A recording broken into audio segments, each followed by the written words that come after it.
We keep trying to tell men, don't be masculine, because if you're too masculine, you might hurt someone, you might abuse someone, you might assault someone, and wouldn't that be awful? Don't be masculine because it'll lead you to toxic masculinity. Now, if you don't think this is true, you think I'm exaggerating, that men haven't been told this, actually, the American Psychological Association agrees with my characterization. They have written, traditional masculinity marked by stoicism. Oh, how awful is that? Competitiveness. Oh, that's terrible. Oh my. Men socialized in this way are less likely to engage in healthy behaviors. Guess what?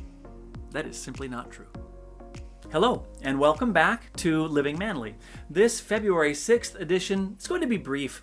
I've got just one topic to hit on as I prepare for a couple of big ones coming up over the next several weeks. This topic is simply an invitation to you to forget the concept of toxic masculinity.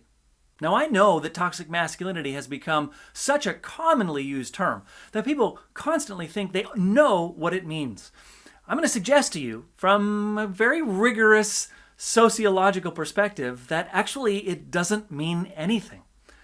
The typical definition that we use in our heads when we talk about toxic masculinity is just very simple.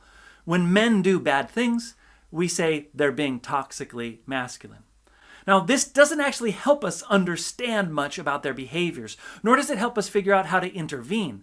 But intervene we try. We keep trying to tell men, don't be masculine, because if you're too masculine, you might hurt someone, you might abuse someone, you might assault someone, and wouldn't that be awful? Don't be masculine because it'll lead you to toxic masculinity. Now, if you don't think this is true, you think I'm exaggerating, that men haven't been told this, we haven't actually demonized masculinity, have we? Well, actually, the American Psychological Association agrees with my characterization. They have written, traditional masculinity marked by stoicism. Oh, how awful is that? Competitiveness. Oh, that's terrible. Oh my. Dominance and aggression is, on the whole, harmful. Men socialized in this way are less likely to engage in healthy behaviors. Guess what? That is simply not true. That is the intervention that we as a culture have really absorbed over the last several decades, all under this very, very incorrect definition of toxic masculinity. See man do bad thing, say man is toxically masculine, done. It's just not that easy, nor is that a useful way to approach it. Because if we want to fix the men who do bad things, we're going to have to be more open to what causes those bad things so we can design correct interventions.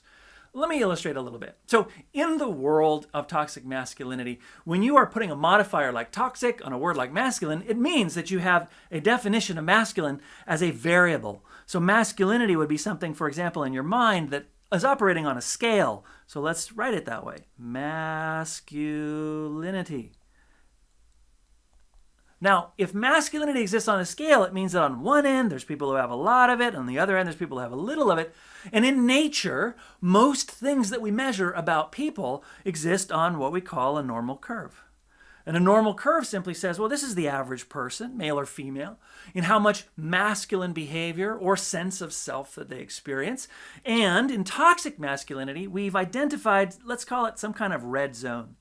In that red zone, it's the line past which all of a sudden men who are too masculine, well, they hurt people. They do bad things. And so we're going to say this is the toxic part of masculinity, and it's fine if you want to be a man, just don't be too much of a man. Now, I'm one of the people who suckered for this. Now, I suckered for it for good reason. I'm not very masculine. And so it's easy for me when I'm going to school and going to grad school and getting a PhD, oh my goodness, we're constantly hit over the head with the idea that, well, of course, men can be good, but if they're too manly, they're toxic. I heard that sentiment, maybe not expressed that way, so many times, and because it fit naturally me, I think of myself as one of these people right in here. This is me. Here I am. And I'm thinking, yeah, I can be manly enough, but I can be not too manly because then I'll get into the toxic zone, and that would be bad. It just turns out that this is wrong. It's wrong for a couple of reasons. One, it's wrong because actually masculinity does not exist in men as a normal curve like we've depicted here. And this is important. So let me erase this and I'll show you what it does look like. Clean the slate. Masculinity is a scale still in our minds, But how does it actually exist in nature? Well, that's why I surveyed 1,500 men and women in the United States, asked them a whole range of things about their behaviors, their attitudes, their experience of life, and the way they seek, what they seek in life. And I found that along the way, when I also asked them, on a scale of 1 to 5, do you consider yourself very masculine, which I asked women as well as men, instead of giving me a normal curve, like I just showed you before, where there's some people on the tails and then most people in the middle, here's the way men experience it. Men experience it like this. 41% of men, and this has been the whole crux of my living manly experience, 41% of men see themselves as very masculine, or 5 out of 5 on that scale. 30% are here with me in that I'm 4 out of 5. I'm not too masculine, but I'm masculine enough to get the job done. And then the rest of men, so 29% of men, trail out towards the left. Now, this would be fine to measure on its own, and you could still say to me, aha, James, you have discovered the exact line at which toxic men exist. Those are the bad ones, and oh my goodness, there's more of them than I thought there were. There's 41% of men are toxic. I better be on the alert everywhere I go. Toxic men everywhere. Except that's not true either. If we look at the actual lives of these men, these 41% of men, we find that they are the best men. They are the happiest. They are the most contributing to their communities. They have the strongest and longest term relationships. They want to be the best contributors to their families, to their communities.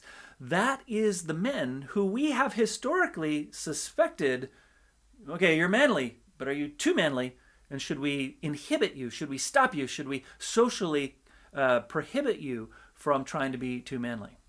So what we actually have here is a group of men that more men should try to be like in their fullness, not in the stereotype.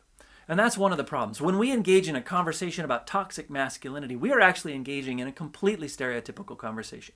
We are suggesting that masculinity only manifests itself in these negative ways.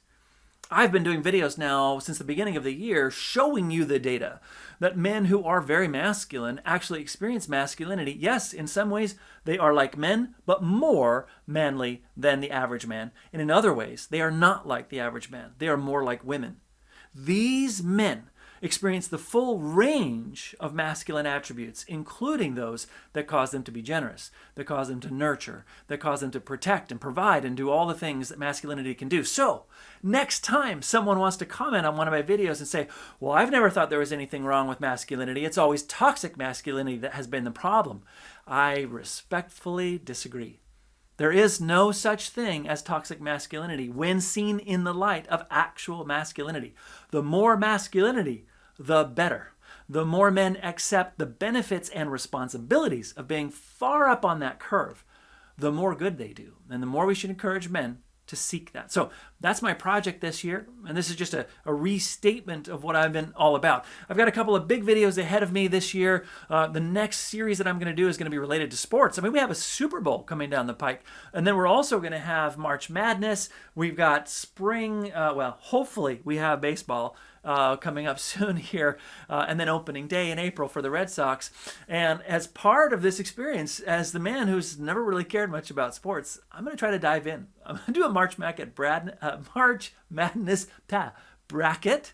I don't even know what that is. So I'm going to learn how to care. I've got a couple of friends who are spectacular fans of these various sports, and I'm going to ask them for advice. I'm going to figure out what is it that gets so exciting. I am committing myself to finally watch a Red Sox game from the top of the Green Monster. And if you don't know what I'm talking about, you just wait. I will send video footage of that thrilling experience. I'm going to do that and many, many more things. All of this to explore what it means to be masculine with hopes that either you can learn to cherish the masculinity that you have or seek more if you want to, like I'm doing. Or if masculinity isn't about you, but you want to encourage it in your sons, your brothers, your husbands, and the men in your life, well, I'm helping you understand what it is you're really encouraging them to do. You're not just telling them to go work out and build up muscle. You're telling them to stand up and be the very masculine contributors to their community that they can be. So stick with me. We'll be doing this all year long. Talk to you soon.